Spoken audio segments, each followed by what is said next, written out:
Hey, thanks for tuning in today. We're going to be talking about a topic that I think affects every single business owner out there, and that is how to scale my business.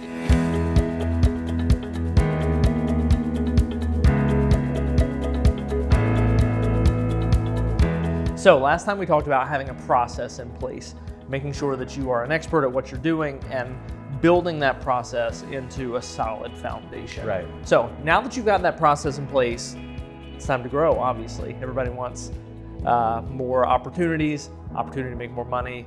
Let's grow. How do we do that? How do we start? What are the first steps in scaling our business? Well, you know, once you've got that process down and ironed out, there's two ways you can go with this, right? If you're a service business, you'll go one way, and if you're a product business, you'll go another. If you're a product, a lot of your operations, sales and everything is centralized, and then it's just a matter of distributing it out. If you want to scale it out in that sense, you want to be able to touch different areas and speak to those audiences as well.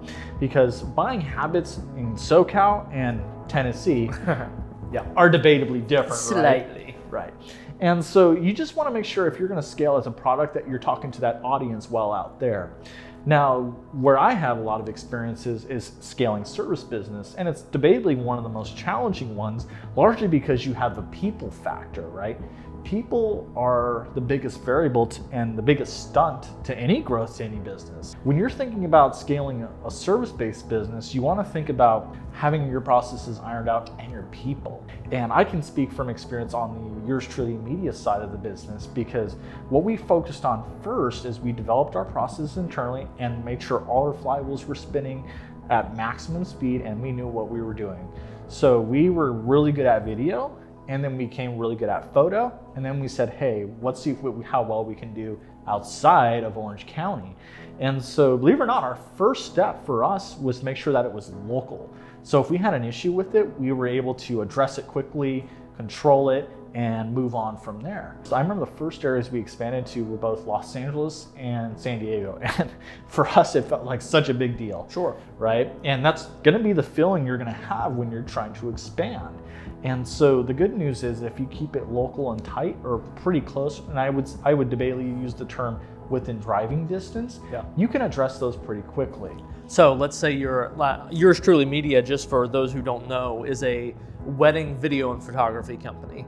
So based in Orange County. So let's say you have a wedding in LA, first one you've done, something happens, it goes tragic. Well, worst case scenario, you or one of your experts can jump in a car, drive to Los Angeles, help put out the fire, help deal with the situation. Right. And you know, that's just good contingent planning too. And so at least that way you can learn from that experience, understand that area, understand those challenges, and you'll understand how you need to train people in a new area. Because yes, maybe you can train people within your culture, within your area, but once you go, even I could tell you personally speaking that Orange County and Los Angeles County are two different demographics, right? And so you still need to be able to have people that know that audience well. You need to develop teams that actually do this. Like they live and breathe to help you implement cultures elsewhere. So going back to our model, now that we're ready, we were saying, hey, let's take a bigger step forward. And what that bigger step forward looked for us was going to Texas and Northern California. We had two team members. The one that was really good at production and the other that was good at just implementing systems. Once you've got your training process down from the local level, use those two people to implement them at a larger level. So what we did is we sent these two people out and we had them, one in Texas, one in California, and we trained them. And for us, it was about anywhere from 3 to 6 months, because there are different challenges in making sure that you mend your culture with people out there and your service does well out there as well. And so understand there's going to be some time to that, okay?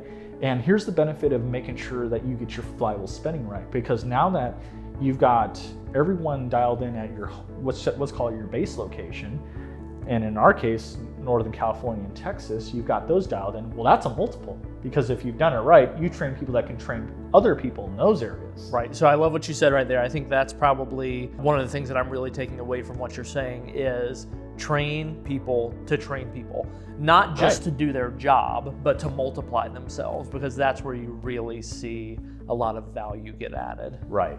And I would also emphasize, take your time bringing on the right people, because they can distort your process. And because you've developed this, put time and energy into it, you've kept it flexible where you needed to, but where that can get diluted, that's the age old, like, oh, I want to play the game of whisper in your ear, and we'll come back around and see what that sounds like at the end, right? You want to make sure you're vigilant with protecting your culture, because that right there is the foundation. If you break the foundation, it doesn't matter how quick you scale or how good your system is or what you think your product is, that eventually will crack and break. So protect your culture at that level. I would emphasize, if you can't make it, definitely make sure that you have people in the heart of your culture going out regularly and making sure you stay in contact with those people. You said you started in Orange County, spread very gradually to Los Angeles, San Diego, which are pretty close by, within a couple of hours. Yeah. From there, Northern California, Texas. Tell me what happened after that.